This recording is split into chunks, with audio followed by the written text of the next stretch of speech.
MTA International, reaching the corners of the earth.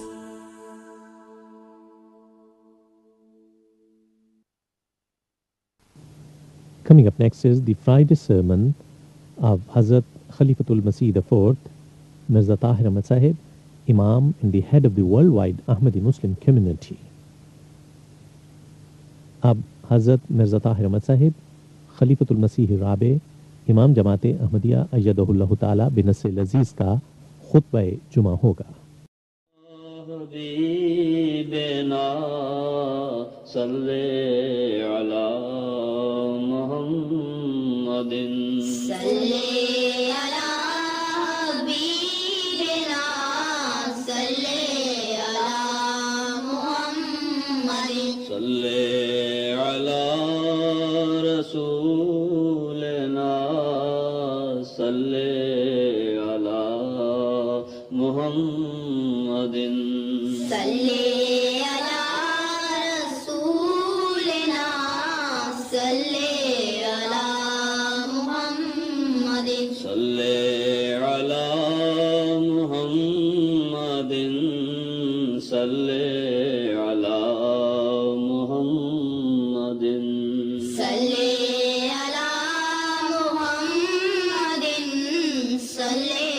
علی محمد صلی علی محمد صلی. اشہد ان لا الہ الا اللہ وحدہ لا شریک لہ وأشهد أن محمدًا عبده ورسوله. أما بعد فأعوذ بالله من الشيطان الرجيم. بسم الله الرحمن الرحيم. الحمد لله رب العالمين الرحمن الرحيم مالك يوم الدين. إياك نعبد وإياك نستعين. اهدنا الصراط المستقيم صراط الذين أنعمت عليهم غير المغضوب عليهم ولا الضالين.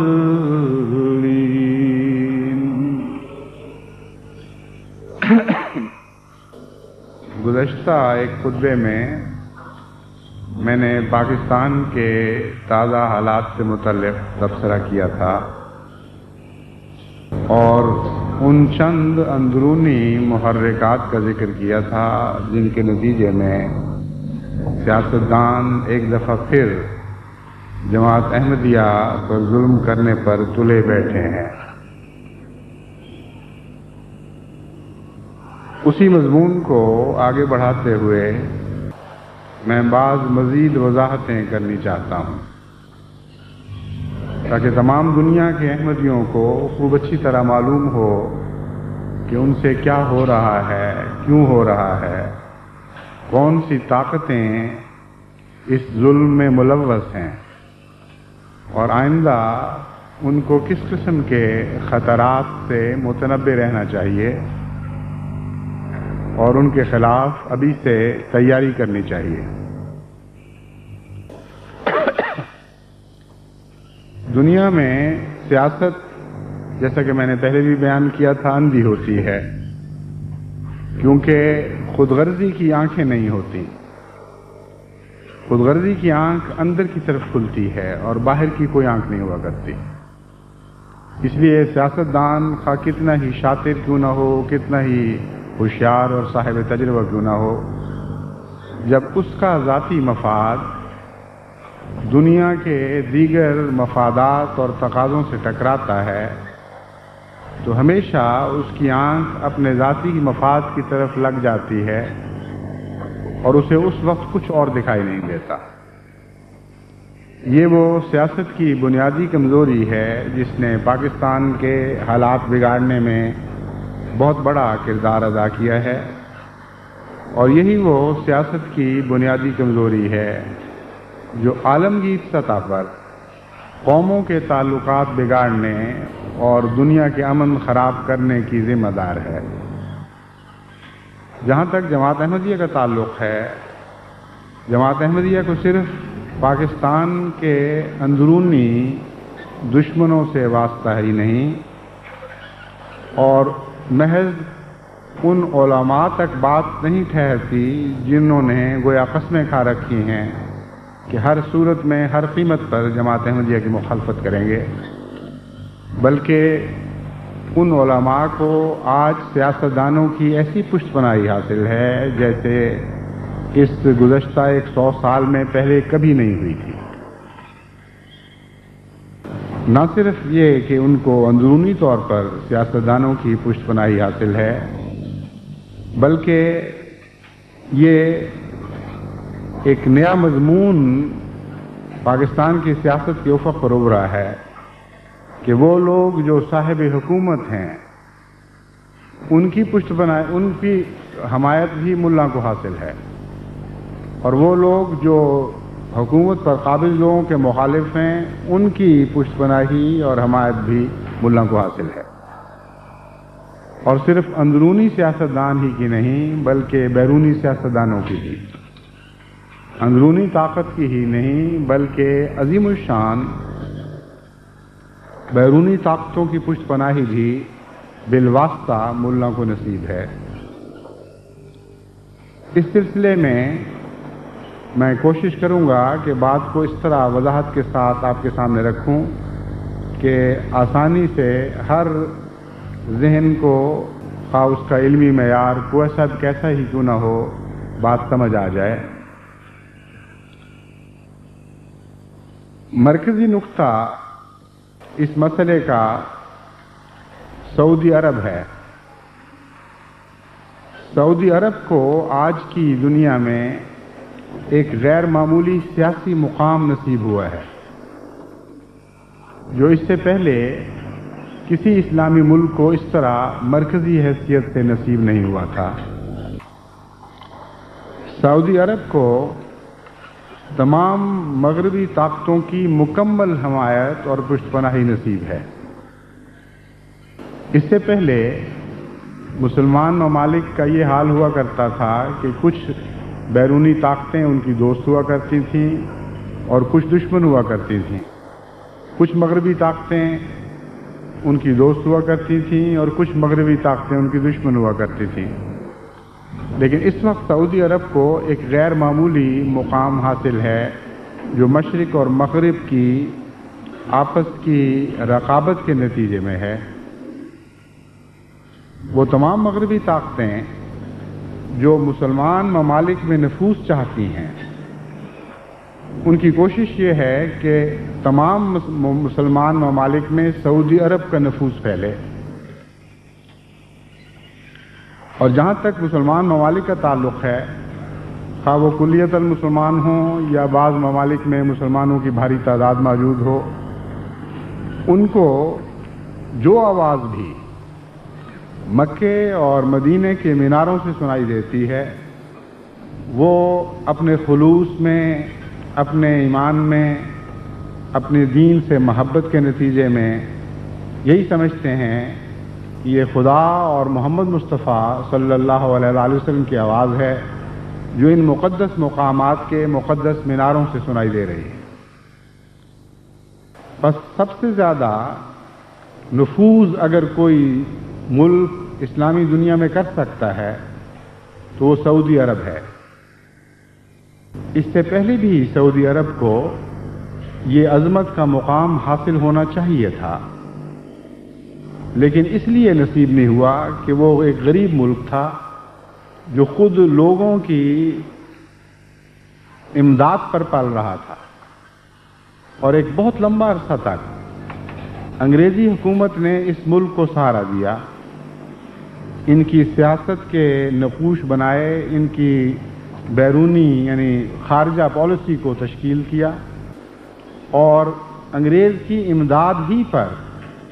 اس ملک کا نظم و نسق چلتا رہا۔ یہ ایک تاریخی حقیقت ہے جسے آج دنیا کا ہر مورخ تسلیم کر چکا ہے، کسی کو اس سے انکار نہیں۔ ایک لمبا عرصہ تک موجودہ سعودی خاندان کو اپنی حکومت کے بقا کے لیے کلیتاً انگریز پر منحصر رہنا پڑا، اور باقاعدہ وہ معاہدے جو اب چھپ کر عوام کے سامنے آ چکے ہیں، ان میں یہ باتیں تفصیل سے لکھی ہوئی ہیں،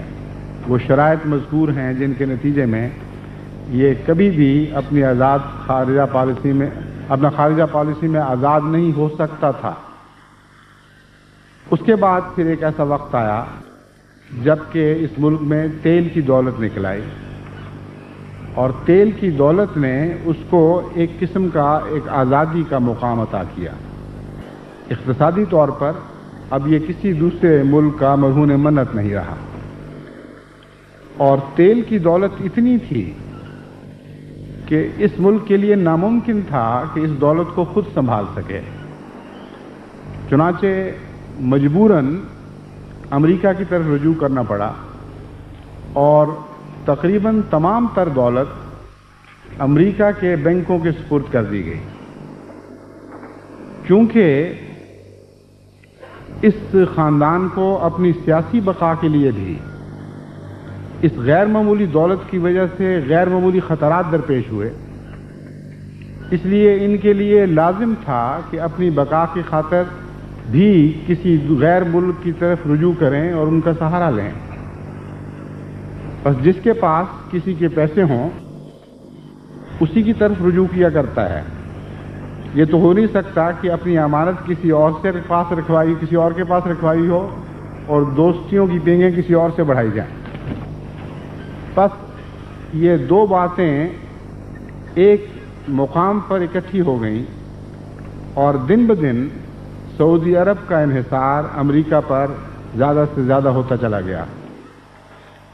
اسی طرح ان مغربی قوموں پر جن کے پاس ان کی دولت کا کچھ حصہ تھا، یا جن سے تعلقات کے نتیجے میں ان کو فوجی امداد اور حمایت حاصل ہونے کی توقع تھی، ان کے تعلقات بڑھنے شروع ہوئے۔ بس ایک طرف یہ صورتحال تھی کہ مسلمانوں کا سب سے بڑا مرکزی ملک اور سب سے بڑا قابل احترام ملک ان لوگوں کی طرف دوستیوں کے ہاتھ بڑھاتا ہوا دکھائی دے رہا تھا جن کی اسلام دشمنیاں تاریخی طور پر ثابت ہیں، اور ایک بڑا بھاری تضاد دکھائی دینے لگا تھا جس کو مسلمان ممالک کے باشندے یقیناً تعجب اور حیرت کے ساتھ دیکھتے کہ کیا وجہ ہے کہ اسلام کا قلعہ، وہ عظیم الشان ملک جس کو خدا نے اسلام کے آغاز ہی سے اسلام کی خدمت کے لیے چنا تھا، اس کا تمام تر انحصار، اس کی دوستیاں، اس کے تعلقات، اس کے روابط سب اسلام دشمن طاقتوں سے ہیں۔ اس صورتحال کا ایک ہی حل ممکن تھا کہ سعودی عرب کے مسلمان ہونے کی تصویر کو نمایاں کر کے مسلمان ممالک کے سامنے پیش کیا جائے، اور غیر معمولی طور پر اسے اسلام کا نمائندہ، اسلام کا حمایتی، اسلام کا پشت پناہی کرنے والا ملک بنا کر دکھایا جائے۔ چنانچہ رابطہ عالم اسلامی کو تشکیل دیا گیا، اور اس تشکیل میں بہت بڑی بڑی طاقتوں کا ہاتھ ہے۔ رابطہ عالم اسلامی کے ذریعے سعودی عرب کی معرفت غریب مسلمان ممالک کو بہت سی دولتیں تقسیم کی گئیں، اور صرف یہی نہیں تھا بلکہ ایسی حیرت انگیز چالاکی اور ہوشیاری کے ساتھ یہ منصوبہ بنایا گیا کہ اس کے نتیجے میں محض دولت ہی دوسرے ملکوں تک نہ پہنچے بلکہ سعودیہ کا مذہبی رسوخ بھی ان تک پہنچے. یعنی ایک تو اگر ویسے ہی کوئی ملک کسی کو دولت دے تو اس کے لیے دل میں نرم گوشے پیدا ہو ہی جایا کرتے ہیں، لیکن صرف یہی نہیں کیا گیا بلکہ دولت کو اس طریق پر ان ملکوں میں استعمال کیا گیا کہ جس کے نتیجے میں سعودی فرقے یعنی وہابیت کو بھی فروغ نصیب ہو. چنانچہ اس سعودی روپے کے ذریعے ان غریب ممالک میں بھی جہاں شدید اقتصادی بحران تھے، جہاں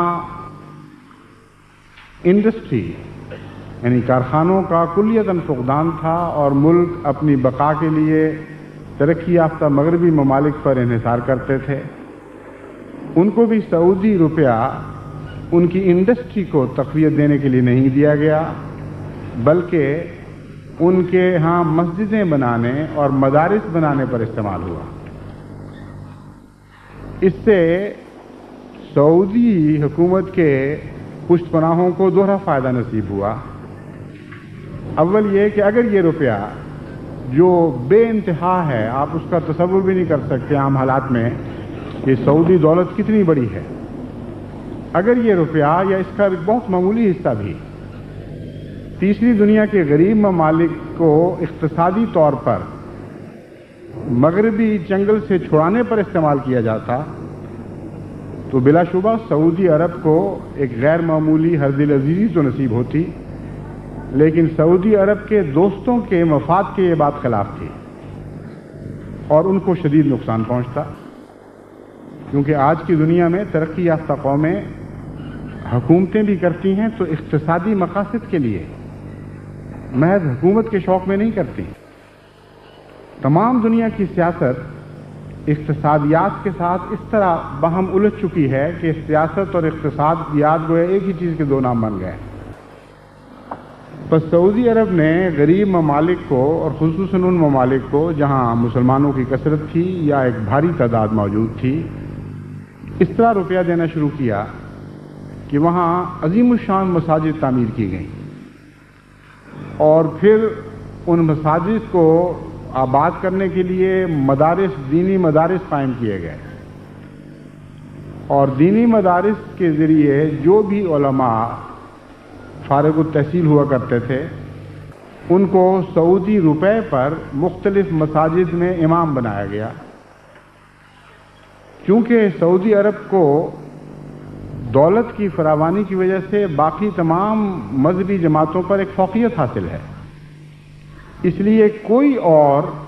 مذہبی جماعت ان فارغ التحصیل ائمہ کو اتنی رقوم تنخواہوں اور گزاروں کی صورت میں نہیں دے سکتی تھی جتنا سعودی عرب دے سکتا تھا. چنانچہ کثرت کے ساتھ ان ممالک میں بھی سعودی نفوذ کا جال پھیلا دیا گیا جہاں اس سے پہلے وہابیت کا لفظ قابل نفرت سمجھا جاتا تھا. جماعت احمدیہ کیسے اس مضمون میں داخل ہوئی؟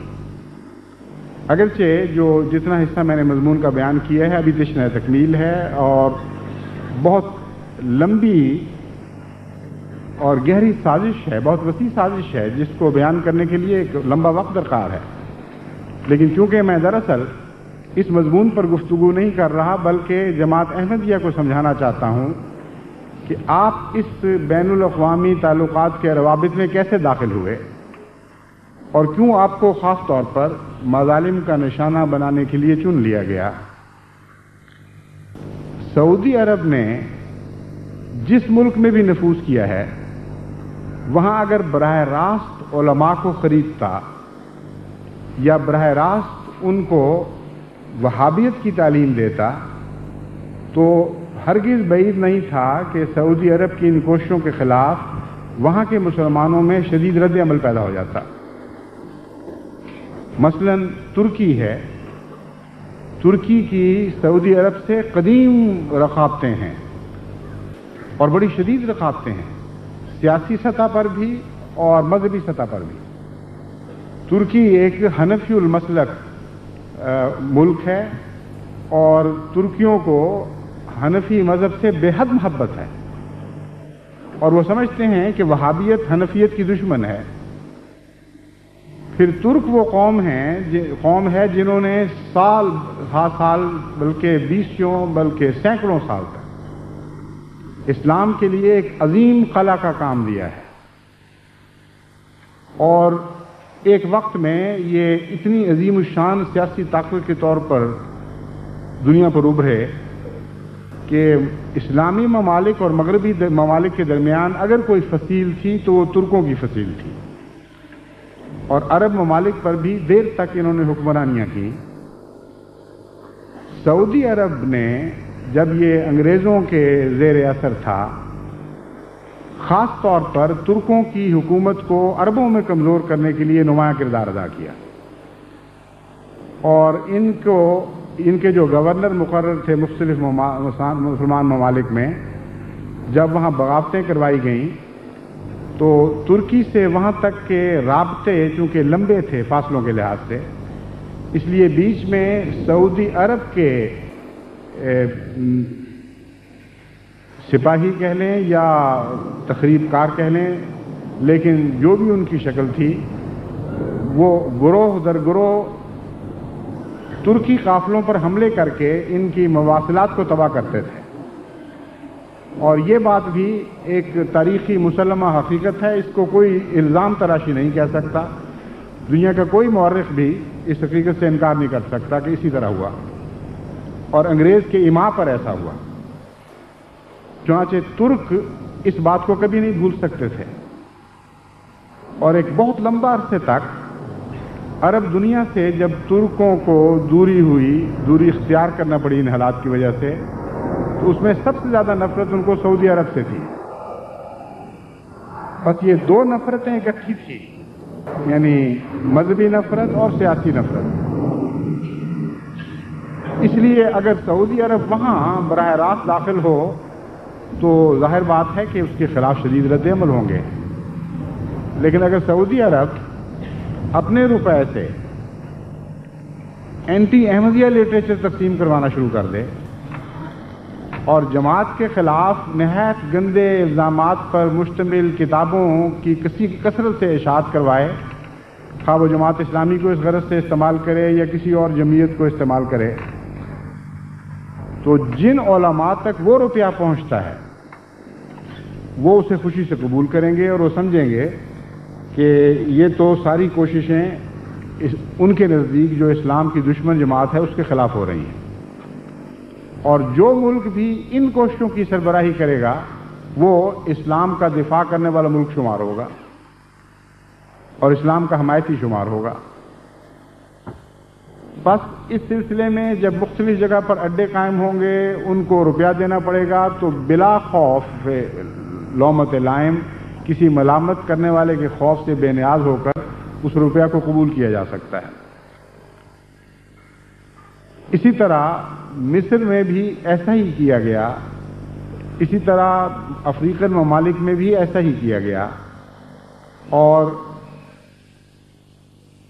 مختلف راستوں سے جو ہمیشہ ایک نہیں تھے،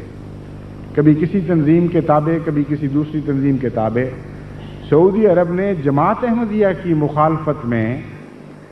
ایک نمایاں کردار ادا کرنا شروع کیا۔ اگر یہ نہ ہوتا تو افریقہ میں بھی سعودی عرب کو کوئی نفوذ حاصل نہیں ہو سکتا تھا، کیونکہ مالکی بھی وہابیت سے بہت سخت متنفر اور اس کے عروج سے خائف ہیں۔ چنانچہ آج بھی باوجود اس کے کہ احمدیت کی مخالفت کی شکل میں وہاں سعودی عرب نفوذ کر رہا ہے، وہابیوں میں ابھی ایک بے چینی کی لہر دوڑ چکی ہے مالکیوں میں، اور وہ سمجھتے ہیں کہ ان کے ملک کو سعودی نفوذ غیر مستحکم کر رہا ہے۔ پس سعودی نفوذ کی خاطر کوئی ایک ان کو ایسا مظلوم نشانہ چاہیے تھا جس کے اوپر حملے کرتے چلے جائیں اور عوام الناس مسلمان پر یہ اثر ڈالیں کہ یہ اسلام کی سب سے دشمن جماعت ہے، اسے ہم نے جب نشانہ بنایا ہے تو گویا ہم اسلام کے سچے ہمدرد اور خیر خواہ اور اسلام کی حمایت کرنے والے اور پشتنائی کرنے والے ہیں۔ اس طریق پر ان ممالک کے علماء کو پتہ بھی نہیں لگا کہ ہم کن ہاتھوں میں کھیل رہے ہیں اور ہمارے ساتھ کیا ہو رہا ہے۔ چنانچہ آپ انڈونیشیا میں جماعت احمدیہ کی مخالفت کی تاریخ کا مطالعہ کر کے دیکھ لیں، پاکستان کے متعلق تو آپ واقف ہی ہیں، وہاں ہر اینٹی احمدیہ فساد کے لیے سعودی عرب استعمال ہوا ہے، سعودی عرب کا روپیہ استعمال ہوا ہے۔ ملائیشیا میں آپ ان حالات کا جائزہ لے کے دیکھ لیجئے، وہاں بھی بین ہی یہی شکل ابھری ہے، اور بنگلہ دیش میں بھی بین ہی یہی شکل ابھری ہے، اور مزید کوششیں مسلسل جاری ہیں۔ بس جہاں بھی جماعت احمدیہ کے خلاف منافرت پھیلائی جاتی ہے اور کثرت سے پیسہ استعمال کیا جاتا ہے، وہاں سعودی عرب کا ہاتھ آپ کو دکھائی دے گا۔ اور جب ایک دفعہ اسلام کے چیمپئن کے طور پر یہ ایک ملک میں نفوذ شروع کر دیتے ہیں تو پھر حکومتوں کو اس طرح مجبور کر دیتے ہیں اپنے ساتھ تعاون پر کہ ملینز، بعض دفعہ بلینز ڈالر ان کو دیتے ہیں کہ یہ ہم تمہارے ملک میں اسلام کی ترقی کی خاطر خرچ کرنا چاہتے ہیں، بڑی بڑی شاندار مساجد بناؤ، بڑی بڑی یونیورسٹیاں بناؤ، بڑے بڑے مدارس قائم کرو، اور ان کا سارا خرچ ہم برداشت کرتے ہیں۔ ڈالرز میں تم ہم سے یہ رقم لے لو اور اپنی کرنسی میں جو بھی مقامی کرنسی ہے خرچ کرو، ہمیں اس سے کوئی پرواہ نہیں۔ چنانچہ تیسری دنیا کے ممالک جو غریب ہیں اور بہت حد تک ڈالر کے محتاج ہیں، ان کو اس سے بہتر اور کیا چیز سودا نظر آ سکتا ہے کہ ان کو ڈالر ملیں اور ان ڈالرز کے ذریعے وہ اپنی کرنسی خرچ کر کے ڈالر کو اپنے بیرونی خرید و فروخت کے لیے استعمال کریں اور اپنی کرنسی خرچ کر کے مساجد اور مدارس بنوائیں، ان کو کوئی فرق نہیں پڑتا۔ چنانچہ گزشتہ تقریباً 20 سال سے یا شاید بعض جگہ اس سے بھی زیادہ عرصہ سے مسلسل یہی کام ہے جو مختلف ممالک میں ہو رہا ہے، اور سعودی نفوذ اور احمدیت کی دشمنی ایک ہی چیز کے دو نام بنے ہوئے ہیں۔ اب جہاں جہاں یہ سعودی نفوذ پھیلتا ہے، جیسا کہ میں نے پہلے بیان کیا تھا، جو بھی آواز وہاں بلند ہوتی ہے یہی سمجھا جاتا ہے کہ مکے اور مدینے کی میناروں سے آواز بلند ہو رہی ہے۔ مغربی طاقتیں اس لیے خوش ہیں کہ ان کو اس سے دوہرا فائدہ حاصل ہوتا ہے۔ اول یہ کہ مسلمان ممالک کو براہ راست وہ اپنے قابو کرنے کی کوشش کریں،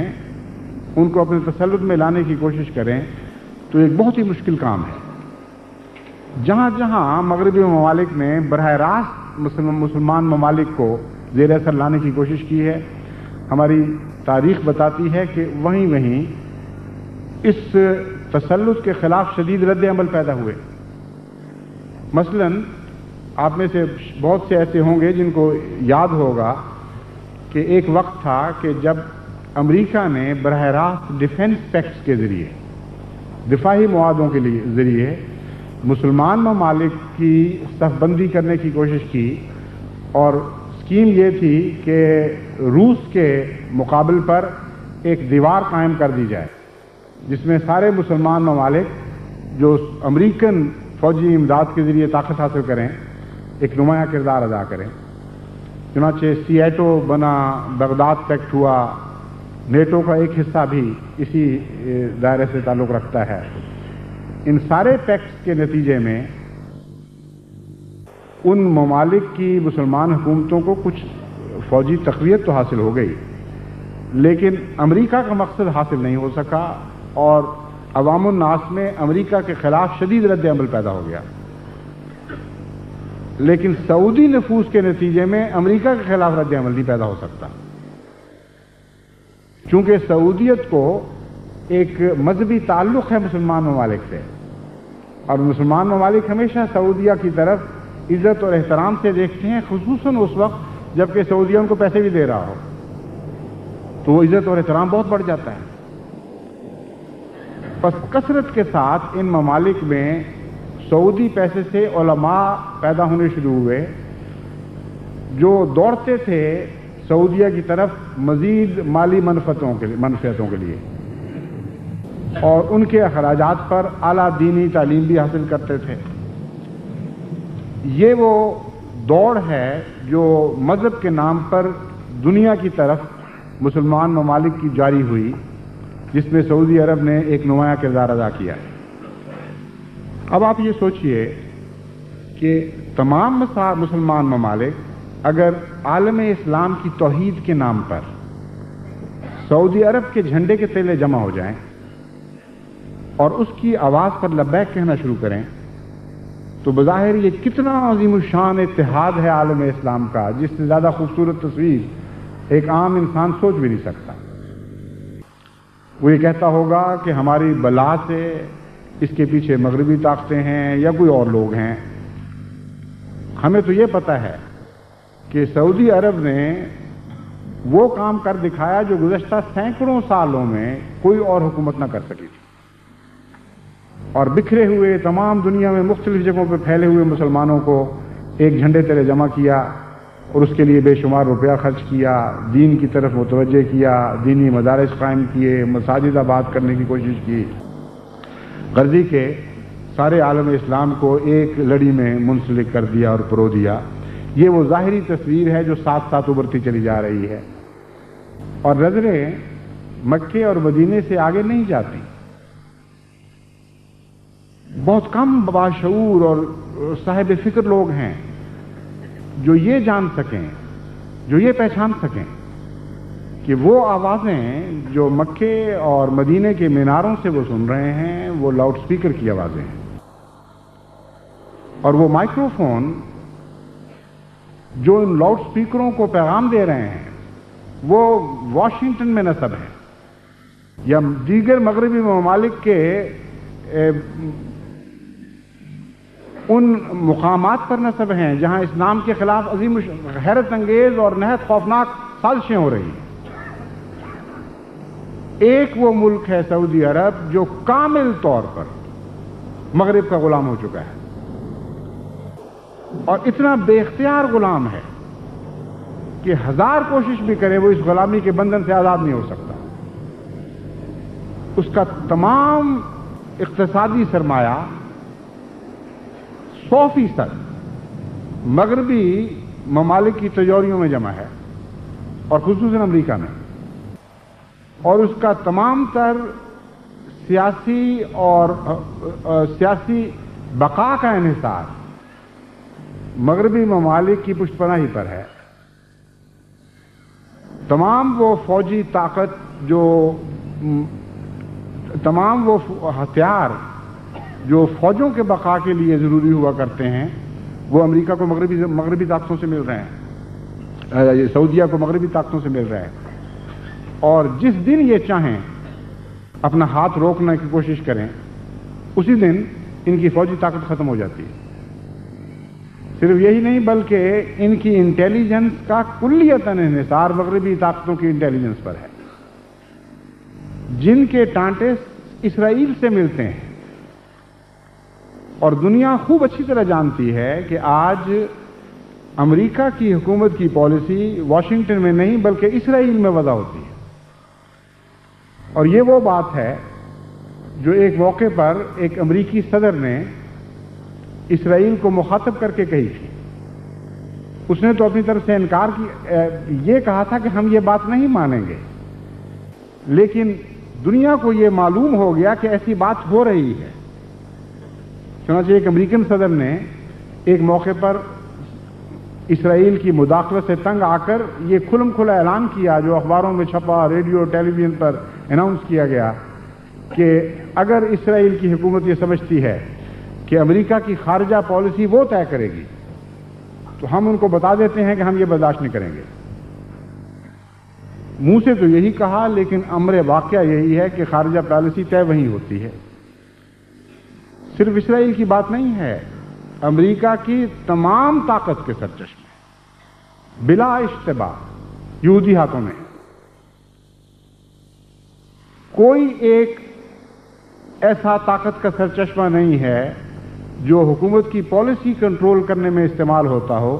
جو اسرائیلی یا یہودی گرفت سے باہر ہو. بس وہ ملک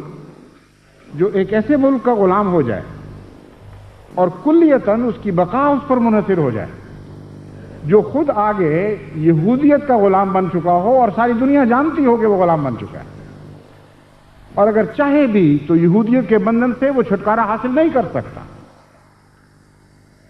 اس ملک کے میناروں سے جو آوازیں بلند ہوں گی وہ در حقیقت اسلام کے سب سے بڑے دشمنوں کی آوازیں ہوں گی جو اسلامی دنیا تک پہنچائی جا رہی ہوں گی. اور اسلامی دنیا کا یہ حال ہے اور یہ ان کی سادگی ہے کہ جب وہ ان آوازوں کو سنتے ہیں تو سبحان اللہ کہتے ہوئے ان کے سامنے سر تسلیم خم کر دیتے ہیں اور نہیں جانتے کہ یہ ایک اور آقا کی آوازیں, یہ محمد مصطفیٰ کی آوازیں نہیں. حضرت محمد مصطفیٰ صلی اللہ علیہ وآلہ وسلم تو تمام دنیا کے آزادوں میں سب سے بڑے آزاد انسان, کیونکہ وہ شخص جو کامل طور پر خدا کے سامنے جھکنا جان لے, سیکھ لے, اور جس کا سر خدا کے سوا کسی اور کے سامنے جھکنے سے انکار کر چکا ہو, وہی کامل آزاد ہے. لیکن وہ قومیں خواہ وہ اسلام کا نام جپتی ہوں, جب وہ قومیں جو دنیاوی طاقتوں اور اسلام دشمن طاقتوں کے سامنے جھکنا سیکھ چکی ہوں, نہ صرف سیکھ چکی ہوں بلکہ مجبور ہو چکی ہوں, اور چاہیں بھی ان کی غلامی سے سر اونچا کرنے کے لیے کرنے کی کوشش کرنے کی خواہش بھی ان کے دل میں ہو, چاہیں بھی کہ ان سے آزاد ہو جائیں لیکن نہ ہو سکیں, ان کو کون آزاد کہہ سکتا ہے. بس یہ وہ عالمگیر سازش ہے جس میں جماعت احمدیہ ان کے لحاظ سے ایک بڑا اہم کردار ادا کر رہی ہے. چنانچہ آپ ایک طرف تو امریکہ کے یہ نعرے سنتے ہوں گے اور کسی حد تک ان میں درستی بھی ہوگی کہ وہ انسانی حقوق کے علمبردار ہیں, اور روس اور امریکہ کی آپس کی جو گفتگو بار بار ہوتی چلی آئی ہے, ابھی بھی ہوتی ہے, یعنی سربراہوں کی آپس میں گفتگو, ان میں آپ یہ سنتے ہوں گے کہ امریکہ روس کو بار بار یہ بات سمجھاتا ہے کہ انسانی حقوق کے تعلقات درست کرو, انسانی حقوق کے معاملات میں اپنی امیج, جو تصویر تم نے بنائی ہوئی ہے اپنی, اس کو درست کرو, تب ہمارے تعلقات بہتر ہوں گے. لیکن عجیب بات ہے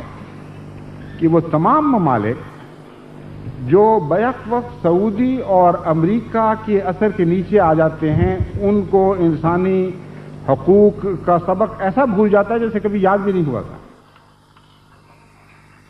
اور اسلام کے نام پر یہ مظالم کیے جاتے ہیں. بس ایک تو بڑا بھاری فائدہ مغربی طاقتوں کو جو کھلم کھلا نظر آ رہا ہے یہ ہے کہ احمدیت کو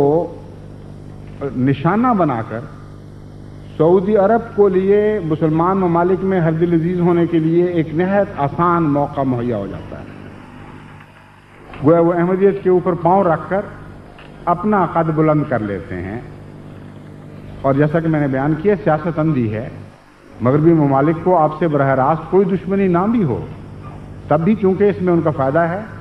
اس لیے ایک طرف جب آپ ان تک بات پہنچاتے ہیں, اپنی مظلومیت کی داستانیں ان کو سناتے ہیں, سچی ہمدردی بھی آپ سے رکھتے ہیں, لیکن امر واقعہ یہ ہے کہ اس کا کوئی فرق نہیں پڑتا. پاکستان کے جہاں تک حالات ہیں آپ نے یہ تجربہ کر کے دیکھ لیا ہے, ضیاء کے پہلے 11 سال ہوں یا ضیاء کے یہ دوسرے سال ہوں جو اس کے مرنے کے بعد اسی طرح جاری ہیں, دونوں ادوار میں فرق کوئی نہیں ہے. لیکن اس گزشتہ 11 سال کے عرصے میں اور اس ایک 1.5 سال کے عرصے میں جو اس کے بعد آیا ہے, بارہا مغربی طاقتوں کو یہ مواقع میسر تھے کہ اگر وہ دیانتداری سے چاہتی تو احمدیوں کے خلاف جو آرڈیننس جاری کیا گیا تھا اسے ختم کروا سکتی تھی. لیکن ہر جوڑ پر جب سیاسی جوڑ توڑ ہوئے اور طاقت کا ایک حصے سے دوسری کی طرف انتقال ہوا, اس بات کو یقینی بنایا گیا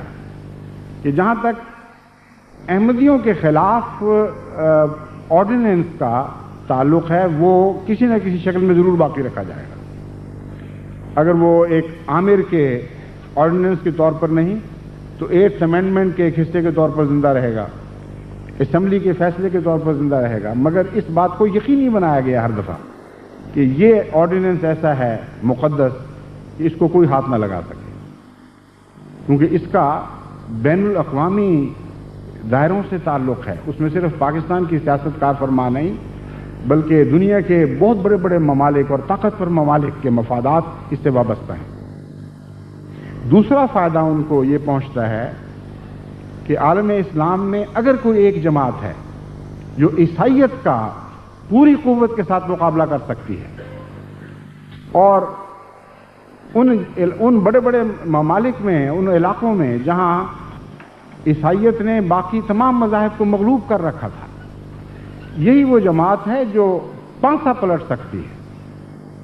اور اچانک اس کے ظاہر ہونے سے، اس کے وہاں نمودار ہونے سے، اس کی کوششیں شروع ہونے کے نتیجے میں وہاں آپ دیکھتے ہیں کہ بجائے اس کے کہ لوگ کثرت سے مسلمانوں کو چھوڑ کر عیسائی ہو رہے ہوں یا پیگنز کو چھوڑ کر عیسائی ہو رہے ہوں، وہ عیسائیت کو چھوڑ کر مسلمان ہونے لگ جاتے ہیں. یہ وہ ایک تاریخ کی گواہی ہے جو گزشتہ 100 سال کے اندر کہ جس کے متعلق بھی کوئی اختلاف نہیں ہے. ابھی حال ہی میں جو 100 سالہ جوبلی یعنی جشن تشکر کے سلسلے میں افریقہ میں جلسے ہوئے ہیں، ان میں بعض بڑے بڑے صاحب اقتدار سیاستدانوں نے بھی ہمارے جلسوں میں شمولیت کی اور کھلم کھلا اس بات کا اعتراف کیا کہ احمدیت وہ طاقت ہے جس نے عیسائیت کے خلاف ایک قلعہ قائم کر دیا، اور صرف قلعہ ہی قائم نہیں کیا جس کے اندر بند ہو کر ہم عیسائیت سے حملوں سے محفوظ رہ سکتے تھے، بلکہ پھر یہ جارحانہ طور پر باہر نکلے ہیں اور رخ پلٹ دیے ہیں. وہ علاقے جہاں کثرت کے ساتھ مسلمانوں میں سے عیسائی ہو رہے تھے، آج ہم یہ دیکھ رہے ہیں کہ کثرت کے ساتھ عیسائیوں میں سے لوگ مسلمان ہو رہے ہیں. یہ وہ عظیم الشان کامیابی احمدیت کی ہے جس کو ان ممالک کے سربراہوں نے بھی، دوسروں نے بھی بڑی تحسین کی نظر سے دیکھا اور کھلم کھلا اس کا اعتراف کیا. بعض سربراہوں کے پیغامات میں بھی اس بات کا ذکر ہوا. اس لیے عیسائیت کے خلاف جو جماعت نبرد آزما ہے اور بڑی قوت اور کامیابی کے ساتھ نبرد آزما ہے، اگر اس کی راہیں روک دی جائیں تو وہ ممالک جن کو عیسائیت سے اگر مذہبی محبت نہیں تو سیاسی محبت ضرور ہے، ان کو اس سے دوہرا فائدہ پہنچتا ہے. اس لیے ان کو اور اس سے زیادہ کیا چاہیے کہ ایک طرف ان کا دوست ملک جو کامل طور پر ان کا وفادار رہنے پر مجبور ہے، اس کا نفوذ پھیلے گا دنیا میں. دوسری طرف وہ جماعت جو عیسائیت کے خلاف سب سے زیادہ خطرناک ہتھیار رکھتی ہے، اس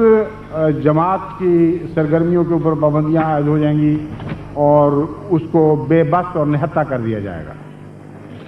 بس یہ وہ عالمی سازش ہے جس کے نتیجے میں صرف پاکستان کا سوال نہیں ہے، تمام دنیا میں جماعت احمدیہ کو بڑھتے ہوئے خطرات درپیش ہیں. چنانچہ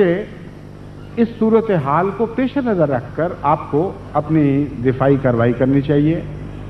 جہاں تک عیسائیت کا تعلق ہے، جیسے اس کے متعلق میں وضاحت کرنی چاہتا ہوں کہ امر واقعہ یہ ہے کہ عیسائی دنیا کے ساتھ آپ کی کوئی دشمنی نہیں ہے. امر واقعہ یہ ہے کہ عیسائی دنیا خود مذہب سے ایسی تیزی سے متنفر ہوتی چلی جا رہی ہے کہ اگر آپ ان کو نہ سنبھالیں اور خدا کی محبت دوبارہ ان کے دلوں میں قائم نہ کریں تو کچھ بھی نہیں رہیں گے. اس لیے جو رقابت ہے دراصل وہ مذہبی طور پر عیسائیت سے نہیں ہے، وہ ایک سیاسی رقابت ہے، کیونکہ یہ وہ قومیں ہیں جو تیسری دنیا میں عیسائیت کو اپنے سیاسی نفوذ بڑھانے کے لیے استعمال کرتی ہیں، اور زیادہ تر وہیں ہماری کوششوں پر پابندیاں ہیں. جرمنی میں کوئی پابندی نہیں ہے جو بھاری تعداد اکثریت کے لحاظ سے عیسائی ملک ہے، اتنا قوی عیسائی ملک ہے، اتنا قانون کے لحاظ سے اتنا کڑا عیسائی ملک ہے کہ آج تک یہاں اسلام کو ایک مذہب کے طور پر تسلیم ہی نہیں کیا گیا. جبکہ یورپ کے دوسرے ممالک میں اسلام ایک مذہب کے طور پر تسلیم شدہ حقیقت ہے۔ اسپین میں بھی جماعت مسلمان مساجد کو یہ حق حاصل ہے، حالانکہ وہاں ایک لمبا عرصہ مسلمانوں کی اسپین کے باشندوں سے رقابت رہی ہے، مگر باوجود اس کے آج بھی مساجد کو یہ حق حاصل ہے کہ وہ نکاح کا اعلان کر سکیں اور اسے درست مذہبی نکاح تسلیم کیا جاتا ہے۔ اسی طرح دیگر ممالک میں مثلا ڈنمارک ہے، وہاں گنتی کے چند مسلمان ہیں، لیکن اس کے باوجود وہاں مساجد کو باقاعدہ یہ حق دیا جاتا ہے کہ وہ نکاح کا اعلان کریں اور اسے باقاعدہ مذہبی نکاح تسلیم کیا جاتا ہے، خواہ قانونی طور پر رجسٹریشن بھی ضروری ہو، یہ ایک الگ مسئلہ ہے۔ لیکن مغربی جرمنی اتنا کٹر عیسائی ہے قانون کے اعتبار سے کہ یہاں کسی مسلمان مسجد کو یہ حق نہیں ہے کہ وہ نکاح کا اعلان کرے اور اس نکاح کی مذہبی حیثیت حکومت تسلیم کر لے، لیکن اس کے باوجود آپ کو تبلیغ کی اجازت ہے۔ ایسی آزادی ہے جس کا 100واں حصہ بھی آپ کو پاکستان میں نصیب نہیں۔ اسی طرح دیگر عیسائی ممالک ہیں، خواہ وہ کٹر عیسائی ہوں یا نسبتاً کم کٹر عیسائی ہوں، آپ کو کھلی اجازت ہے، لیکن ہر اس ملک میں جہاں عیسائیت کے سیاسی مفادات ہیں وہاں آپ کی زمین تنگ کی جا رہی ہے، اور وہاں حکومتی سطح پر شدت کے ساتھ یہ کوشش کی جا رہی ہے کہ احمدیت کو پر اتنی پابندیاں لگا دی جائیں جیسے پاکستان میں لگائی گئیں کہ یہ بالکل مجبور اور بے کس ہو کر اس طرح ان ملکوں میں ہو جائیں جیسے اسیر ہوتا ہے، آزادی کے باوجود وہ قید یہ ہوتا ہے، اپنی مرضی کے ساتھ اپنی زندگی کی دلچسپیوں میں حصہ نہیں لے سکتا۔ احمدیت کی زندگی کی دلچسپیاں تو ہیں ہی خدا اور خدا واحد کا پیغام پہنچانا اور حضرت محمد مصطفیٰ صلی اللہ علیہ وسلم کے دین کو غالب کرنا ہے۔ بس اگر یہاں ہمارے اوپر پابندی اس نوع کی ہمارے اوپر پابندیاں عائد ہو جائیں تو اس کا جیسا کہ میں نے بیان کیا ہے ان ممالک کو براہ راست فائدہ پہنچتا ہے جو عیسائیت کے نفوذ کو سیاسی مقاصد کے لیے استعمال کرنا چاہتے ہیں۔ چنانچہ انڈونیشیا میں ایسا ہو چکا ہے۔ آپ یہ سن کے حیران ہوں گے کہ وہاں ہر سال بعض اطلاعوں کے مطابق لاکھوں مسلمان عیسائی ہو رہے ہیں اور کسی ملا کے کان پہ جوں تک نہیں رہی، کوئی اس کو فکر نہیں ہوتی۔ لیکن اگر چند ہزار احمدی ہو جائیں تو آگ لگ جاتی ہے، سارے ملک میں اشتعال پیدا ہو جاتا ہے۔ اس کی وجہ یہ ہے کہ یہ وہی لوگ ہیں، وہی تنظیمیں ہیں جو سعودی عرب سے پیسہ کھا رہی ہیں، اور سعودی عرب اور پاکستان کے اثرات کے تابع وہ جماعت احمدیہ کو بے بس اور بیکار کر دینا چاہتی ہے۔ اور یہ تضاد اتنا نمایاں ہے، وہ جماعت جو عیسائیت کا مقابلہ کر سکتی ہے اس کو تو آپ باندھ کے رکھ دیں، اور جو اسلام پر حملہ کرنے والے ہیں اور کثرت کے ساتھ آپ کا دین بدل رہے ہیں ان کے ساتھ دوستیوں کی تعلقات کی پینگیں بڑھائی جائیں۔ چند سال ہوئے جب میں نے انڈونیشیا جانے کی خواہش کا اظہار کیا تو وہاں کی حکومت نے کہا کہ آپ یہاں کے لوگوں کو منظور نہیں ہے، اس لیے کہ مذہبی جذبات کی اس سے انگیخت ہوگی، اور جب تک پاکستان کی حکومت ہمیں یہ درخواست نہ کرے کہ آپ کو آنے کی اجازت ہے اس وقت تک ہم حکومتی سطح پر آپ کو اجازت نہیں دے سکتے۔ لیکن عیسائی بڑے بڑے ممالک کے سربراہ وہاں جاتے ہیں اور سرخ قالین ان کے رستوں میں بچھائے جاتے ہیں، ہر قسم کی خاطر و مزارات کی جاتی ہیں، اور یہ نہیں سوچتے کہ ان کے نفوذ کے بڑھنے سے عیسائیت کا نفوذ بڑھتا ہے۔ تو دراصل مذہبی معاملات نہیں ہیں، یہ سیاست کی کھیلیں ہیں اور بے دین سیاست کی کھیلیں ہیں۔ اس لحاظ سے آپ ان لوگوں کو جو آپ کے دشمن ہیں خدا کا خوف بھی نہیں دلا سکتے۔ خدا کا خوف کس کو دلائیں گے؟ ان لوگوں کو تو خدا کا خوف دلا سکتے ہیں جو خدا کے نام پر خدا کی محبت کی وجہ سے آپ سے دشمنی کر رہا ہے۔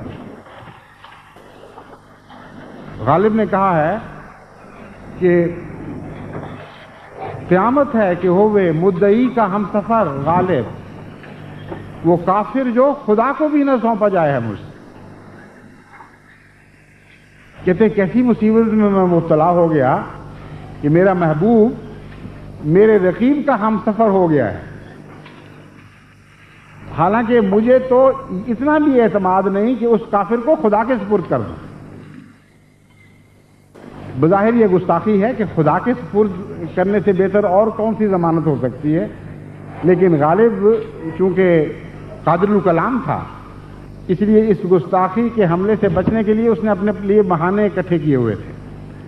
وہ کہتا ہے وہ کافر جو خدا کو بھی نہ سونپا جائے ہے مجھ سے. اگر کوئی مومن ہو تو اس کو تو خدا کے سپرد آدمی کر بھی دے، جو خدا کے ہی منکر ہے اس کو کس طرح خدا کے سپرد کرو گے؟ تو ہمارے دشمنوں کے اوپر تو اسی مصرے کا اطلاق ہو رہا ہے کہ وہ کافر جو خدا کو بھی نہ سونپا جائے ہے مجھ سے. ان کی ساری دشمنیاں سیاسی ہیں اور دنیا کی اغراض کی خاطر ہیں، خدا کی محبت میں نہیں ہے اور خدا کے خوف سے نہیں.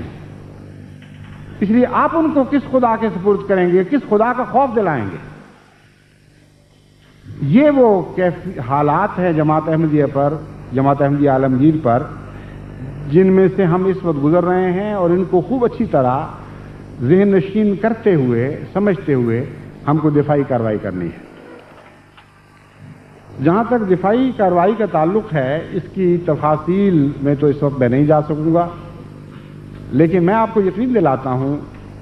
کہ دنیا کے دور کے کونے میں بھی احمدیت کے خلاف ایک پتا بھی کھڑکے تو میں اس کی آواز سنتا ہوں، اور جس حد تک خدا نے مجھے طاقت عطا فرمائی ہے بڑی بیداری کے ساتھ فوری طور پر اس کی جوابی کارروائی کی کوشش کرتا ہوں. اور جماعت میں جس حصے کے ساتھ بھی اس جوابی کارروائی کا تعلق ہوتا ہے، میرا تجربہ ہے کہ جب بھی میں ان کو آواز پہنچاتا ہوں وہ ہمیشہ لبیک کہتے ہیں اور بڑی وفاداری کے ساتھ، بڑے خلوص کے ساتھ آگے بڑھتے ہیں، اور کبھی بھی انہوں نے اس بارے میں کوتاہی نہیں کی. اس لیے ہم اپنے لائحہ عمل سے غافل نہیں ہیں، ہم دشمن کے حالات پر بھی گہری نظر رکھ رہے ہیں اور دشمن کی چالوں سے بھی خوب اچھی طرح باخبر ہیں، اور اس کے مقابل پر ان کی چالوں کو ناکام بنانے کے لیے ہر ممکن تدبیر اختیار کر رہے ہیں. لیکن بعض تدبیریں جو ہم نے اختیار کی، تجربے نے بتایا کہ ان کا کوئی اثر نہیں ہے. اس لیے ان تدبیروں کے رخ بدلنے پڑے. بارہا آپ نے دیکھا ہوگا کبھی ایک بات پر زور دیا جاتا ہے، کبھی دوسری بات پر زور دیا جاتا ہے. اس ضمن میں ایک بات میں اس وقت آپ کے سامنے رکھنی چاہتا ہوں کہ ہم نے اس سے پہلے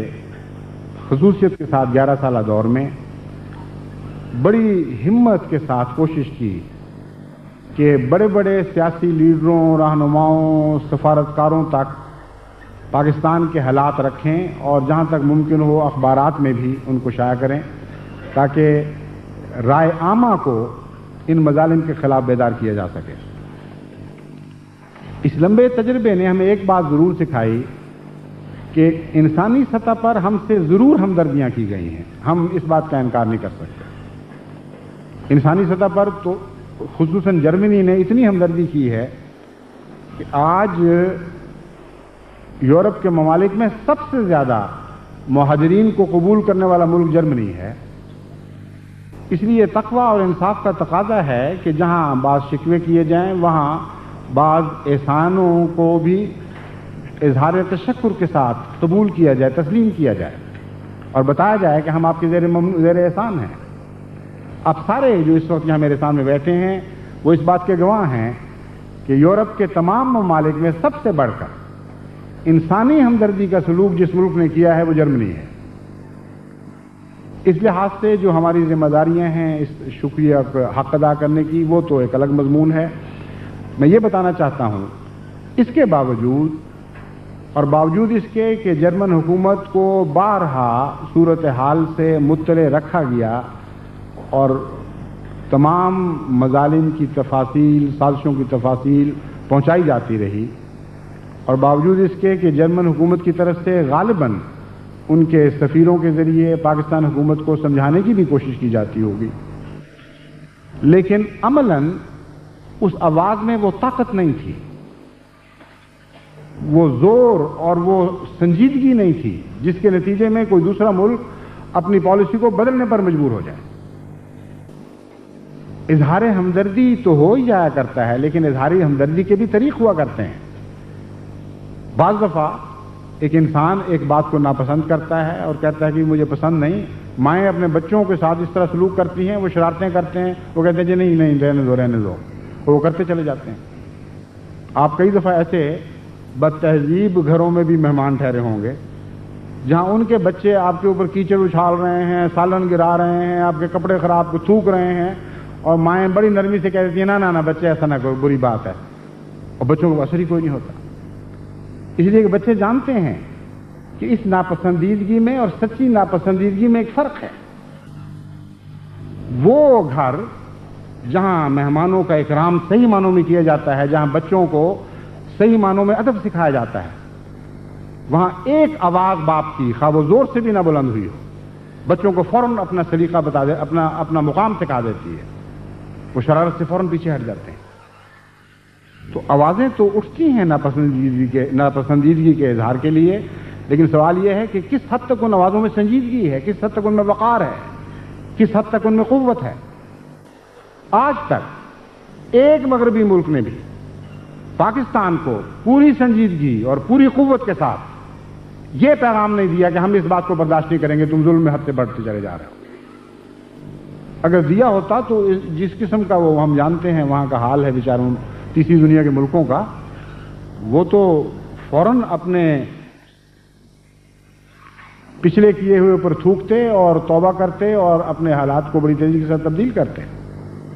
ان کی نظریں تو ان آقاؤں کو خوش کرنے پر لگی ہوئی ہیں۔ ہمارا ملک ہے، قابل شرم بات ہے، ہمارے واقعہ یہ ہے کہ کہتے ہوئے بڑی شدید تکلیف ہوتی ہے، لیکن واقعہ یہی ہے، اسے تسلیم کیے بغیر چارہ نہیں ہے۔ تو آپ نے دیکھ لیا کہ 11 سال کی بے انتہا منظم مربوط کوششوں کے باوجود عالمی سیاست میں کوئی تبدیلی واقعہ نہیں ہوئی، اور آزاد دنیا کے سیاستدانوں نے آپ کے معاملے کو ادنا سی سنجیدگی سے بھی نہیں لیا۔ لیکن اگر روس میں ایک یہودی کا حق مارا جائے، ایک سائنسدان کو اس کی آزادی سے محروم کر دیا جائے، تو ساری مغربی دنیا میں شور قیامت برپا ہو جاتا ہے۔ اس قدر شدت کے ساتھ روس کو مذموم کیا جاتا ہے، متہم کیا جاتا ہے کہ آئندہ ایسی باتیں کرنے سے روس کو دوہری چوہری بعض دفعہ 20 گنی زیادہ احتیاط کرنی پڑتی ہے، اور بہت سے ایسے ایک انفرادی صورت میں ایک قیدی ایسے ہیں جن کو ان کے دباؤ نے آزاد کروا دیا۔ لیکن کتنے احمدی قیدی ہیں، ایک احمدی قیدی بتائیں جن کو مغربی طاقتوں کے دباؤ نے آزاد کروایا ہو؟ ایک بھی نہیں ہے۔ جب یہ پاکستان کے حالات تبدیل ہوئے اور بظاہر جمہوریت کا سورج بلند ہوا، تو اس کے آثار کو دیکھتے ہوئے صدر پاکستان نے تمام ان موت کے قیدیوں کی سزا معاف کر دی جن کو مارشل لا نے موت کی سزا سنائی تھی۔ یہ کوئی انسانی ہمدردی کا واقعہ نہیں تھا، یہ ایک سیاسی چال تھی۔ ان کا خیال تھا کہ پیپل پارٹی نے آ کے اگر مارشل لا کے قیدیوں کی سزائیں معاف کی تو سارا سیرا ان کی طرف چلا جائے گا اور یہ ملک میں حد لذیذ ہو جائیں گے، تو کیوں نہ ہم ان کے آنے سے پہلے یہ اقدام کر لیں۔ لیکن ایک استثناء رکھا، وہ 4 قیدی جو واقعتاً معصوم تھے، جن کو محض مذہب کی دشمنی کے نتیجے میں موت کی سزا سنائی گئی تھی، اس حکم میں ان کو مستثنیٰ کر دیا گیا، اور اس بخشش کا فیض ان تک نہیں پہنچا۔ کہاں تھے وہ مغربی آزادی کے علمبردار ممالک جب انہوں نے یہ دیکھا؟ کیوں اس وقت اس بات پر شور نہ مچایا؟ کیونکہ ایسا واقعہ تھا جو بڑی کراہت کے ساتھ دنیا کے سامنے پیش ہو رہا تھا کہ سارے قیدیوں کو جو واقعتاً مجرم ہیں، جو قاتل ہیں، جو زانی ہیں، جنہوں نے چھوٹے چھوٹے بچوں کے ساتھ اپنی ہوس پورا کرنے کی خاطر مظالم کیے اور پھر ان کو قتل کر دیا، ان سب کی سزائیں تو انہیں معاف کر دی اگر وہ مارشل لا نے جاری کی تھی۔ لیکن 4 احمدی قیدیوں کو تو معاف نہیں کر سکے جن کا کوئی قصور نہیں تھا۔ بعد میں جو واقعہ ہوا ہے وہ اس طرح ہوا کہ پھر پیپل پارٹی کے پاس سوائے اس کے چارہ نہیں رہا کہ اچھا اگر مارشل لا کے موت کے سزا پانے والے معاف نہیں ہوتے تو باقی سب کو معاف کر دیا جائے، اور اس عام معافی میں ان 4 کو بھی اللہ تعالیٰ نے نجات بخشی. بس یہ خدا تعالیٰ کی غیر معمولی مدد تھی، کسی غیر ملکی سیاسی دباؤ کا نتیجہ نہیں تھا. تو اب ہمیں کیا کرنا چاہیے؟ ایک رستہ تو وہ ہے جو میں آخر پر ابھی ذکر کروں گا، اور ایک یہ ہے کہ اس پالیسی کو تبدیل کر کے ہمیں لازماً عوام الناس تک پہنچنا ہوگا. آج کی سیاست اپنے ملکوں میں کمزور بھی ہے، اور عوام الناس کی مرضی کے خلاف آج کا سیاستدان کوئی کارروائی نہیں کر سکتا. آپ اگر ان سے درخواست کریں گے یا انسانی ہمدردی کے نام پر کچھ دردناک واقعات ان کے سامنے لا کر پاکستان پر دباؤ ڈالنے کی درخواست کی کوشش کریں گے تو ایسا نہیں ہو سکتا. لیکن اگر ان کو یہ خطرہ ہو کہ ہمارے اپنی کانسٹیچوئنسیز میں، ہمارے اپنے حلقہ انتخاب میں عوامی دباؤ اس بات کے خلاف بڑھ رہا ہے اور اس کا اثر ان کے ووٹوں پر پڑے گا، تو یہ ایک ایسی چیز ہے جس کا وہ انکار نہیں کر سکتے. اور اب تک ہم نے ان آزاد ممالک کے عوام تک براہ راست بات پہنچانے کی ویسی کوشش نہیں کی جیسے کہ حق تھا. اس لیے آج کے بعد سے میں نے منصوبہ بنایا ہے اور میں آپ سے توقع رکھتا ہوں کہ اس کو پر عمل درآمد کرنے کے سلسلے میں آپ پورا تعاون کریں گے جیسے ہمیشہ کرتے ہیں، اور مجھے کوئی شکوہ نہیں.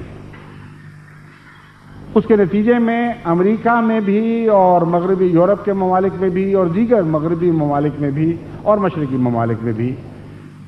اس قوت کے ساتھ ہم نے اس آواز کو بلند کرنا ہے کہ سیاستدانوں تک اس کی بازگشت براہ راست ہمارے ذریعے نہیں بلکہ اپنے ووٹروں کے ذریعے پہنچنی شروع ہو جائے. وہ اخلاقی دباؤ ڈالنا شروع کریں کہ یہ ظلم ہو رہا ہے اور ہمارا ملک آزادی کا علمبردار ہے، انسانی حقوق کی حفاظت کا علمبردار ہے، اس لیے ہم یہ بدنامی مزید برداشت نہیں کر سکتے. تو کوشش اور جد و جہد ہے، ہم تو جاری رکھیں گے. ہم تو دبنے والی قوم نہیں ہیں، ہم وہ لوگ نہیں ہیں جن کی تخلیق میں ناکامی کا خمیر ہو.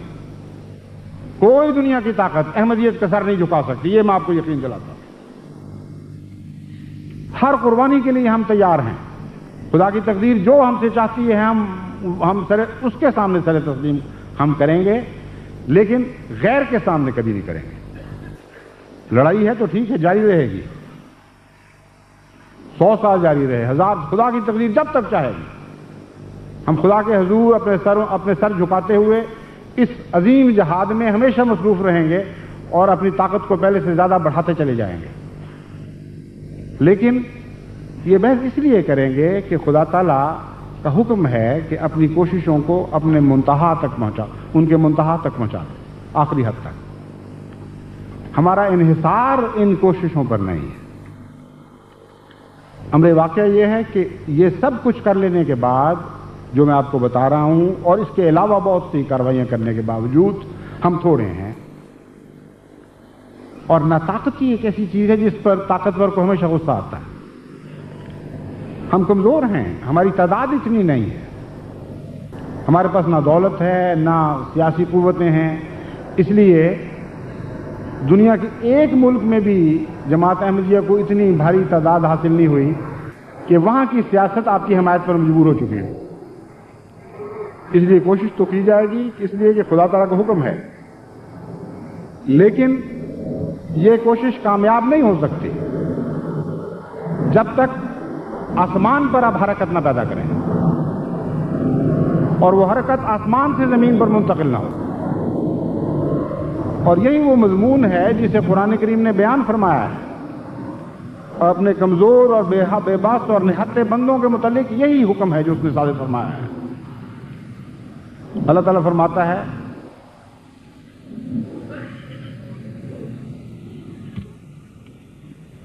ذالک بأن اللہ مولی الذین آمنوا وأن الکافرین لا مولی لهم.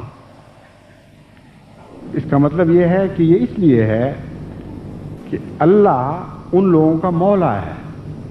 جو ایمان لے آئے، وَأَنَّ الْكَافِرِينَ لَا مَوْلَى لَهُمْ، اور کافروں کا کوئی مولا نہیں۔ اب کہنے کو تو یہ مضمون بڑا آسان ہے اور سنتے ہی سمجھ آ جاتا ہے، لیکن امر واقعہ یہ ہے کہ ایک بہت مشکل مضمون ہے جو یہاں بیان ہوا ہے۔ آج واقعات کی دنیا میں ہمارا کوئی مولا دکھائی نہیں دے رہا، نہ مشرقی طاقتیں آپ کی مولا ہیں، نہ مغربی طاقتیں آپ کی مولا ہیں،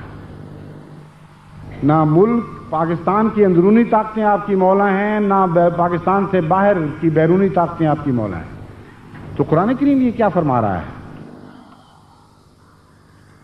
ان اللہ مولا الذین آمنوا وان الکافرین لا مولا لہم۔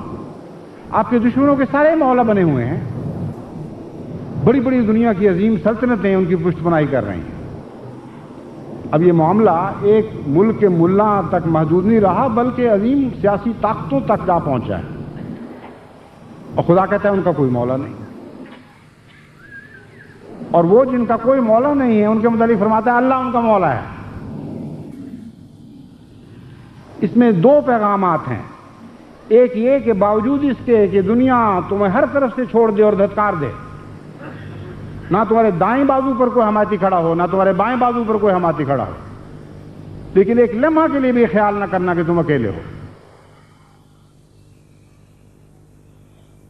کائنات کا خدا جو ساری قوتوں کو سرچشمہ اور مالک ہے،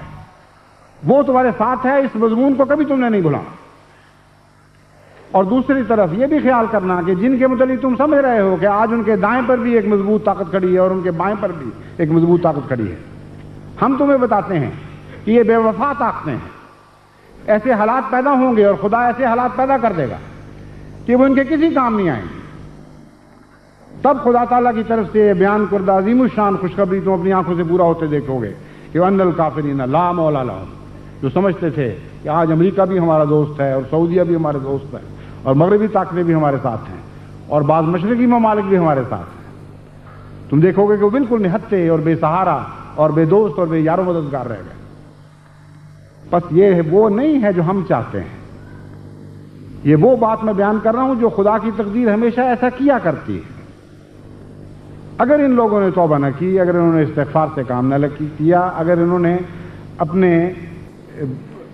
جرائم سے توبہ کرتے ہوئے خدا تعالیٰ کے حضور استغفار کرتے ہوئے سر نہ جھکائے اور خدا تعالیٰ سے بخشش طلب نہ کی، تو یہ وہ مقدر ہے جو ان کے لیے لکھا گیا ہے۔ بس آپ کو کس بات کا خوف ہے؟ کوئی خوف نہیں ہے۔ زمینی کوششیں ضرور کریں گے اور ہمیں کرنا چاہیے کیونکہ خدا کا یہ حکم ہے، لیکن ہمارا انحصار ہمیشہ آسمان کی کوششوں پر ہوگا، کیونکہ اللہ تعالیٰ فرماتا ہے ایک خدا ہے جو تمہارا مولا ہے۔ تم ضرور کوششیں کرنا، یہ بھی دیکھ لینا کہ تمہاری ہوشیاریاں، تمہاری حکمتیں، تمہارے منصوبے کیا کیا کر دکھاتے ہیں۔ جب ہر طرف سے تم کوشش کر کے تھک چکے ہوگے، تب تمہیں خدا بتائے گا کہ تمہاری طاقت کا سرچشمہ یہ دنیا کی طاقتیں نہیں بلکہ میں تھا، اور ہمیشہ سے میں ہوں، اور میں کبھی تمہیں نہتا نہیں چھوڑوں گا۔ اس لیے آپ جیتی ہوئی قوم ہیں، آپ کو کسی پہلو سے مغلوب اور مفتوح ہونے کے تصور کو قبول نہیں کرنا چاہیے، دھتکار دینا چاہیے اس وہم کو۔ اپنے سر بلند کر کے پھریں۔ ایک معمولی بادشاہ کی حمایت کسی کو حاصل ہو جاتی ہے تو دیکھا نہیں ہوتا اس کا سر کتنا بلند ہو جاتا ہے تکبر۔ 4 پیسے مولوی کو مل جائیں تو وہ موٹریں لے کر پھرتا ہے، سمجھتا ہے کہ میں نے ساری دنیا کے اوپر قبضہ کر لیا۔ وہ جس کو یقین ہو اور کامل اعتماد ہو کہ خدا میرے ساتھ ہے، اس کو کتنا بڑا حوصلہ نہیں ہونا چاہیے، اس کے عزم کا سر کتنا بلند ہو جانا چاہیے، اس بات پر غور کریں۔ اس لیے ایک لمحہ کے لیے بھی یہ وہم دل میں نہ لائیں کہ آپ کو دنیا کی کوئی طاقت شکست دے سکتی ہے، لیکن شرط یہ ہے کہ اللہ آپ کا مولا ہو، اور اللہ کو مولا بنانے کے لیے آپ کو بھی تو اس کا مولا بننا پڑے گا۔ یہ نہیں ہوا کرتا کہ آپ کسی دوست سے بے وفائیاں کریں، اس کی طرف پیٹھ پھیر کے دوڑیں، اس کے ہر حکم کی نافرمانی کریں اور پھر یہ کہیں کہ وہ میرا دوست ہے۔ کچھ دیر تک شرفاء اپنے تعلق کو قائم رکھا کرتے ہیں، بعض دفعہ بعض اور رشتوں اور تعلقات کی خاطر قائم رکھتے ہیں اور فوراً ان کی ناراضگی دکھائی نہیں دیتی. ایک امیر دوست جس کے بہت سے تعلقات ہوں، جب وہ مر جاتا ہے تو بعض دفعہ اس کے بچوں سے ان کی نالائکیوں کے باوجود دوسرے امیر ساتھی اور دوست اچھے تعلقات رکھتے ہیں، حسن سلوک سے کام لیتے ہیں، مگر آخر کب تک؟ اس لیے یہ درست ہے کہ حضرت مسیح موعود علیہ الصلوۃ والسلام کی طرف منسوب ہونا خود ہمارے لیے ایک بہت بڑی تائید الہی کی ذمہ داری ہے، تائید الہی کا نشان ہے، اور تائید الہی اس کے ساتھ وابستہ ہو چکی ہے. مگر امر واقعہ یہ ہے کہ خدا تعالیٰ ان قوموں کو بھی چھوڑ دیا کرتا ہے جو نیک ناموں کی طرف منسوب ہوں اور خود اس خدا سے تعلق منقطع کر لیں. وَلَا تَكُونُوا كَالَّذِينَ نَسُوا اللَّهَ فَأَنسَاهُمْ أَنفُسَهُمْ أُولَٰئِكَ هُمُ الْفَاسِقُونَ. کہ دیکھو ان لوگوں کی طرح نہ بننا کہ جنہوں نے خدا سے تعلق قائم کر کے اس کو بھلا دیا. پھر ایک ایسا وقت آتا ہے کہ خدا بھی ان کو بھلا دیا کرتا ہے، اور اس طرح بھلاتا ہے کہ وہ اپنے فائدے اور نقصان سے بھی غافل ہو جایا کرتے ہیں. بس آپ سب لوگ جو میری آواز کو براہ راست سن رہے ہیں یا بعد میں کیسٹس کے ذریعے یا چھپے ہوئے خطبات کے ذریعے میرا پیغام ان تک پہنچے گا، ان کو میں آخری نصیحت یہی کرنا چاہتا ہوں کہ یہ دور جس میں سے ہم داخل ہو رہے ہیں، جس میں سے ہم گزر رہے ہیں، بہت ہی نازک دور ہے. تمام دنیا کی طاقتوں نے ہمیں چھوڑ دیا ہے. ایک خدا کی طرف سے آواز ہے کہ ہاں میں تمہارا ساتھ دینے کے لیے تیار ہوں اور میں تمہارے ساتھ رہوں گا. اس خدا کو اگر آپ نے ناراض کر لیا تو آپ نہ دنیا کے نہ رہیں گے نہ آخرت کے رہیں گے، کچھ بھی آپ کا باقی نہ رہے. اس لیے اپنے روزمرہ کی زندگی میں اپنے اعمال کی نگہداشت کریں اور پہلے سے بڑھ کر ان پر نگران ہو جائیں، اور کوشش کریں کہ آپ سے کوئی حرکت ایسی سرزد نہ ہو جس کے نتیجے میں آپ خدا کی ناراضگی مول لینے والے ہوں اور یہ دعویٰ نہ پھر کر سکیں کہ اللہ ہمارا مولا ہے. بہت بڑا دعویٰ ہے، اللہ ہمارا مولا ہے. اس معمولی سی تبدیلی کے نتیجے میں جو ہر شخص کے لیے اندرونی طور پر آسان ہے، ناممکن نہیں، ایک فیصلہ کرنے کی دیر ہے. آپ دیکھیں گے کہ دفتن دنیا کے اندر حالات تیزی کے ساتھ تبدیل ہونے شروع ہو گئے. عظیم الشان ایسی باتیں وجود میں آنے لگیں گی جن کا آپ کی کوششوں سے کوئی بھی تعلق نہیں ہو. اور میں نے اس بات کا بارہا مشاہدہ کیا ہے. ہم ایک سمت میں کوششیں کرتے رہتے ہیں، کوئی نتیجہ نہیں نکل رہا ہوتا، اور جب دعا کرتے ہیں تو خدا تعالیٰ دوسری سمتوں سے ایسے حیرت انگیز فضل نازل فرماتا ہے کہ انسان کے وہم و گمان میں بھی وہ نہیں ہوتا. اس مضمون سے متعلق میں انشاءاللہ جلسہ سالانہ پر بھی کچھ گفتگو کروں گا، اور اب چونکہ وقت ضائع ہو گیا ہے، بلکہ کافی زیادہ ہو رہا ہے، میں اس خطبے کو ختم کرتا ہوں. باقی انشاءاللہ کتنی دیر بعد اکٹھے ہوں گے یہاں؟ نصف گھنٹہ تقریباً ہے. نمازیں ختم ہوتے ہوتے تک 15 منٹ رہ جائیں گے، تو 15 منٹ کے بعد خود نماز جمعہ ختم ہونے کے بعد آپ دوست کوشش کریں کہ دوبارہ اس پنڈال میں پہنچ چکے ہوں. پھر افتتاحی اجلاس ہوگا انشاءاللہ، اور اس کے بعد پھر کوئی اور پروگرام نہیں ہے سوائے اس کے کہ وہ ملاقاتیں ہوں گی جن کا اعلان کیا جا چکا ہے. اگر 15 منٹ ناکافی ہوں تو کچھ دیر اور چند منٹ انتظار کیا جا سکتا ہے. امیر صاحب، what do you propose? Will 15 minutes be enough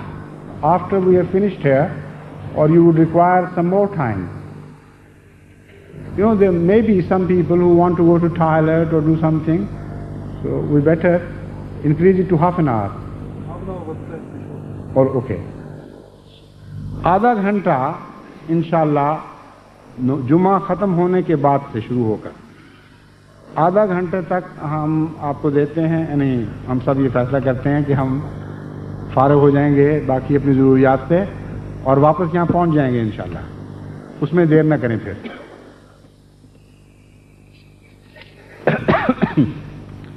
الحمدللہ نحمدہ ونستعینہ ونستغفرہ ونؤمن بہ ونتوکل علیہ ونعوذ بالله من شرور أنفسنا ومن سيئات أعمالنا من يهده الله فلا مضل له ومن يضلله فلا هادي له ونشهد أن لا إله إلا الله وحده لا شريك له ونشهد أن محمدا عبده ورسوله عباد الله رحمكم الله إن الله يأمر بالعدل والإحسان وإيتاء ذي القربى وينهى عن الفحشاء والمنكر والبغي يعظكم لعلكم تذكرون اذكروا الله يذكركم وادعوه يستجب لكم ولذكر الله أكبر